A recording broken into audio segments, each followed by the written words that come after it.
The Renaissance period. Throughout this course, I have learned about many interesting periods in time. It is exciting to see the influences that each period has on our modern-day culture and how much the culture around us has changed. Although every time period is a significant part of history, the period that I enjoyed learning about the most was the Renaissance period. This period lasted from the 1300s to the 1600s.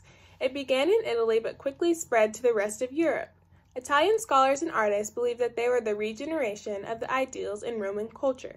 Some writers studied the languages and traditions of early Greek and Roman culture after a period of dormancy due to the fall of the Roman Empire. The writers and scholars who studied Greek and Roman cultures believed that the Greeks and Romans had a better understanding of people and society. The word Renaissance means rebirth, and this time period served as a rebirth of those cultures. The Renaissance era included new innovative technologies along with the blossoming of philosophy, literature, and art. This influenced the main philosophy of this period, which was a focus on well-roundedness, individualism, and humanism. Art also took on a new understanding during this period of time.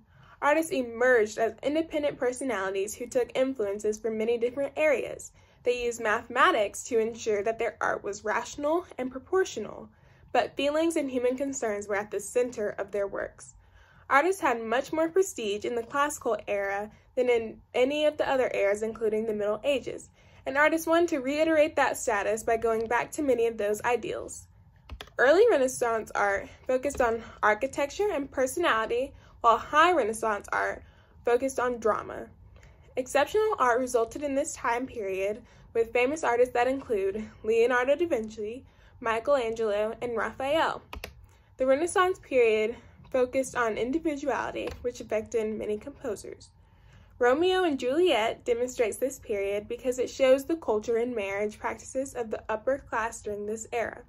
William Shakespeare wrote Romeo and Juliet during the late Renaissance period when marriage laws were changing. This was my favorite period to learn about because the revival of early cultures while adding important hues like individualism. It brought the past to a new light while keeping its important features.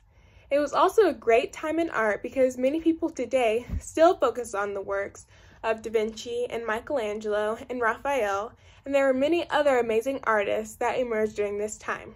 This period also emphasized humanism, which stressed dignity and the worth of individuals, than on a whole society. Overall, I like this period because it is the perfect example that the old and the new can come together in perfect harmony, and that is why I enjoyed learning about the Renaissance period.